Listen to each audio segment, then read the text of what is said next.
Marcus Aurelius once said, "You have power over your mind, not outside events." Realize this, and you will find strength in a world where emotions can feel like turbulent waves. How do we find our anchor? Join us as we explore 7 Stoic lessons that hold the key to mastering your emotions and navigating life's storms with unwavering resolve. Before we begin, I would appreciate it if you liked the video, so you can help me continue spreading the Stoic philosophy. If you are not subscribed, I recommend you subscribe and activate the bell so you don't miss any video. Lesson number 1, understand what's in your control. Have you ever found yourself caught in a storm, not the kind with rain and thunder, but the storms of life, unexpected events, disappointments, or sudden changes? The Stoic philosophers from ancient Greece and Rome have a lesson that feels like an anchor in these storms, the dichotomy of control. Some things are in our control, and others are not. It sounds simple, but in this simplicity lies profound wisdom that can transform our lives. Every day, we're faced with a myriad of situations, some we can influence, like our daily routines, the books we read, or the company we keep, but many are beyond our grasp: global events, the actions of others, the passage of time, and yes, the weather. The Stoics believed that our well-being doesn't depend on external events but on how we interpret and respond to them. It's not the event itself but our judgment about the event that causes our emotions. By truly understanding and internalizing this principle, we can free ourselves from unnecessary anguish, navigate life with a sense of calm, knowing that while we can't control the winds, we can adjust our sails. In a world that often feels chaotic, the dichotomy of control is a beacon of clarity, reminding us to focus our energy where it matters most and to embrace the serenity of knowing that some things are simply beyond our grasp. Lesson number 2, reflect before reacting. In today's digital age, where immediacy is often celebrated, the art of reflection can seem like a relic of the past. Yet, it's this very act of pausing and pondering that can be our saving grace in a world that demands rapid responses. Consider the countless times we're faced with decisions, both big and small. From choosing a meal at a restaurant to deciding on a career path, the spectrum of choices is vast. But it's not just the magnitude of these decisions that matters, it's the manner in which we approach them. Let's delve into a common scenario: reading a message that strikes a nerve. Maybe it's a colleague questioning your work or a friend making an offhand comment. The gut reaction might be defensiveness or anger. But what if, instead of diving headfirst into that emotional whirlpool, you took a step back? By allowing yourself that momentary detachment, you're not suppressing your emotions, you're giving them space to breathe, to be understood. Reflection is not about passive acceptance or avoidance, it's about active engagement with our thoughts and feelings. It's about asking probing questions. Why did this comment affect me so deeply? What underlying beliefs or past experiences are influencing my current emotions? Is my immediate reaction based on the present situation or past baggage? Moreover, reflection before reaction is a tool that fosters empathy. By giving ourselves time, we also allow ourselves to consider the perspectives of others. Maybe that colleague had a stressful day, or that friend didn't realize the weight of their words. By reflecting, we open the door to understanding, not just for ourselves but for those around us. In relationships, this practice can be a cornerstone. How many misunderstandings could be avoided if we took the time to reflect before reacting? How many bridges could be built instead of burned? It's in these reflective moments that we find clarity, compassion, and connection. Furthermore, in professional settings, the ability to pause and ponder is invaluable. Leaders who reflect before making decisions are often more respected and effective. They're seen as thoughtful, measured, and wise. Their decisions, born from reflection, often stand the test of time.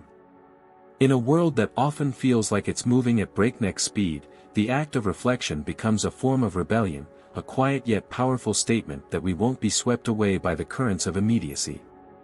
It's a commitment to ourselves, to our well-being, and to the quality of our interactions with the world.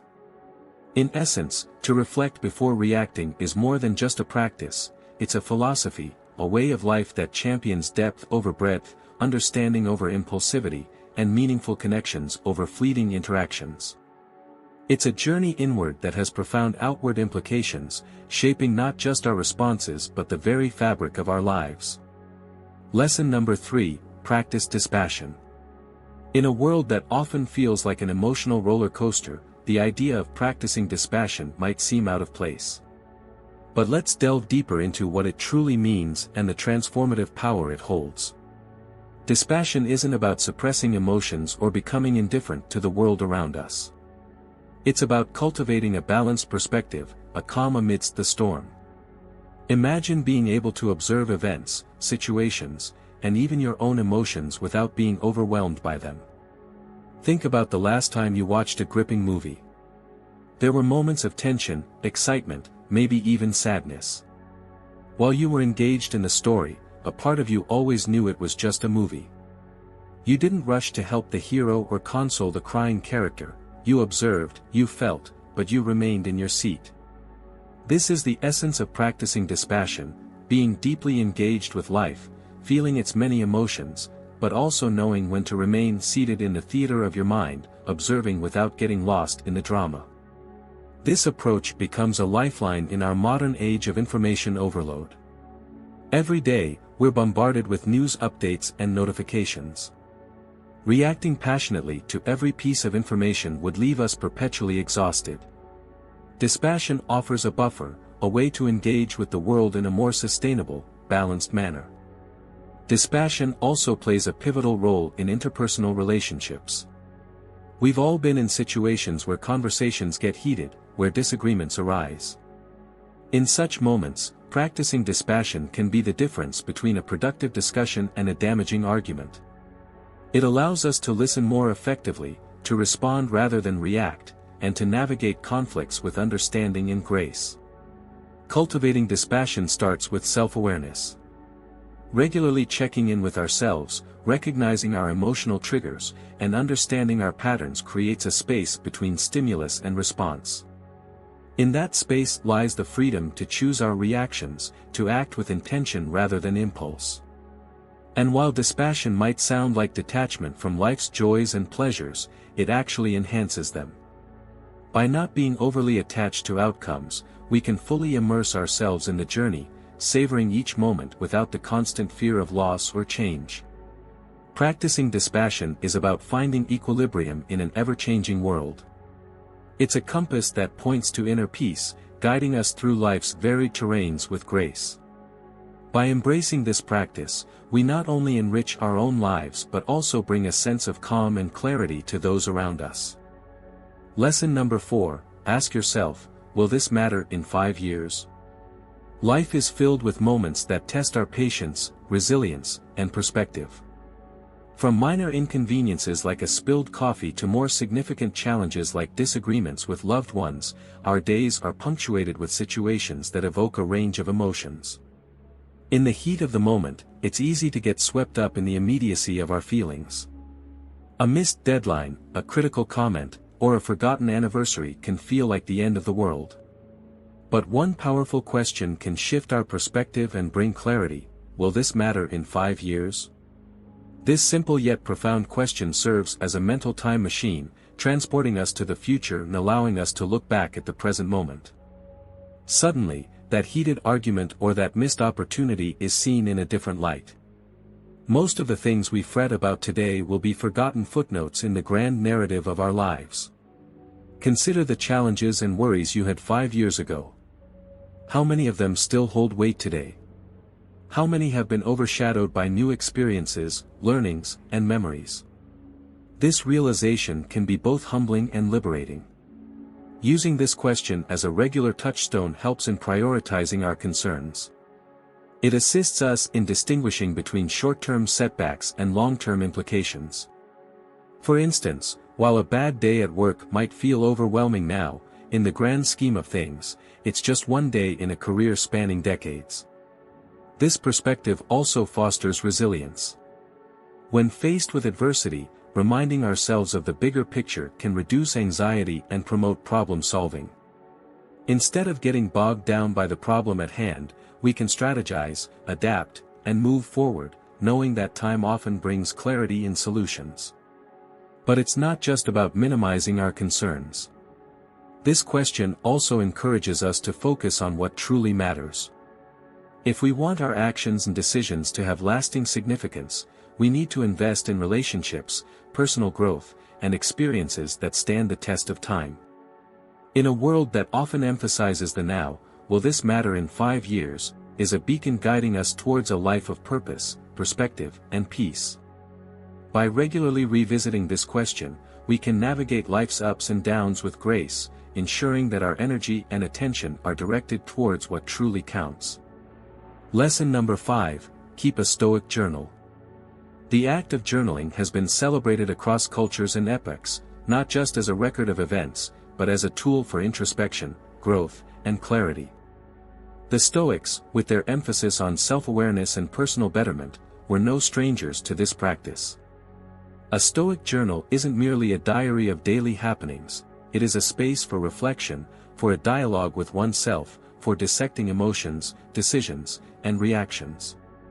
It's where the external world meets the internal, where events are weighed against personal values and beliefs. Imagine ending your day by recounting not just what happened but how you responded. Why did a particular comment upset you? What triggered that burst of joy during a mundane task? By dissecting our day, we begin to understand the patterns of our psyche. We start to see the triggers that sway our mood, the values that guide our decisions, and the habits that shape our days. Marcus Aurelius, the Roman emperor and Stoic philosopher, kept a journal, which is now known as Meditations. It wasn't meant for publication, it was a personal dialogue, a space for him to guide himself, to remind himself of Stoic principles, and to navigate the challenges of his life with wisdom. Through his writings, we see a man grappling with his responsibilities, his emotions, and his place in the cosmos. But you don't have to be an emperor to benefit from a Stoic journal. In our modern lives, filled with distractions and a constant barrage of information, setting aside time for introspection becomes even more crucial. A daily check-in, a grounding ritual that brings clarity amidst chaos. Over time, this practice can lead to profound insights. You might notice that certain situations repeatedly cause stress, prompting you to either address them or change your perspective. You might find that specific practices, like gratitude or mindfulness, elevate your mood and outlook. The patterns that emerge can serve as a roadmap for personal growth. Beyond insights, a Stoic journal fosters accountability. By committing to daily reflection, we hold ourselves accountable for our reactions and decisions. It becomes harder to ignore repeated mistakes or to brush off lapses in judgment. Instead, we're prompted to learn, adapt, and grow. In essence, keeping a Stoic journal is like having a wise, non-judgmental friend by your side, always ready to listen, to reflect, and to guide. It's a commitment to personal growth, to understanding oneself better, and to living a life aligned with one's values and principles. Lesson number 6, see obstacles as opportunities. The world is rife with challenges. From personal setbacks to global upheavals, obstacles are an inherent part of the human experience. But what if, instead of viewing these challenges as burdens, we saw them as opportunities in disguise? Stoics held a powerful perspective on adversity. They believed that while we cannot always control the events that befall us, we can control our interpretation and response to them. This shift in perspective transforms challenges from mere setbacks to valuable lessons. A quote by the Stoic philosopher Marcus Aurelius encapsulates this idea beautifully: "The impediment to action advances action. What stands in the way becomes the way." This means that every obstacle, every challenge, can propel us forward if we choose to see it as an opportunity for growth. Consider a river that encounters a boulder in its path. Instead of stopping, the river finds a way around it, either by eroding the boulder over time or by carving a new path. The boulder, an apparent obstacle, becomes an agent of change, reshaping the river's course. Similarly, in our lives, challenges can redirect our paths, often leading us to outcomes we hadn't imagined. For instance, a job loss, while initially devastating, might lead to a new career path, a chance to upskill, or even the opportunity to start a venture of one's own. A failed relationship might pave the way for personal growth, self-discovery, and deeper, more meaningful connections in the future. This Stoic perspective also fosters resilience. When we start viewing challenges as opportunities, we become more adaptable, more willing to face adversity head-on. Instead of asking, "Why is this happening to me?" we begin to ask, "What can I learn from this? How can this experience shape me for the better?" Of course, this doesn't mean we should seek out challenges or dismiss genuine hardships. It's about recognizing that within every challenge lies potential, a seed of opportunity. By nurturing this seed with a positive perspective, patience, and perseverance, we can transform obstacles into stepping stones, leading us towards growth, wisdom, and fulfillment.